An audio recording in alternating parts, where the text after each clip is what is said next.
any constituency statements by honourable members. I give the call to the honourable member for Fremantle. Thank you, Deputy Speaker. Every week my office takes on new cases that emerge from the torrent of issues generated by the Centrelink system, which is in crisis.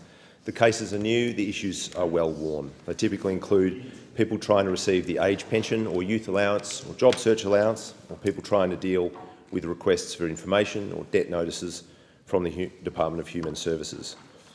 They typically include people who wait inordinate amounts of time on the telephone, who are perpetually directed to use online processes that often don't work, who lodge claims and send letters that go without response for months, and people who provide documents that magically disappear and are requested again. These problems have been exacerbated by the robo-debt debacle. They are being made harder by the government's failure to support and resource Centrelink staff. Deputy Speaker, last week I heard from a resident in North Fremantle who is still awaiting the resolution of her age pension claim that was lodged last July. This constituent was diagnosed with cancer in the middle of last year, and at the age of 67, after working in Fremantle hospitals for more than 30 years, decided it was time to step back from her demanding role in a cardiac care unit to take care of herself in retirement. From the time of lodgement, nothing was heard until November, when a letter arrived that sought further information. It was duly provided, but only resulted in a failed claim notice on the MyGov web portal. No explanation or further instructions were provided. Through December, several calls were met with reassurances that the process would end shortly. Then in February, a letter arrived seeking further documents, yet further documents, because the retiring nurse was the beneficiary of a family trust, a small investment property and modest superannuation, all assets that she disclosed at the outset.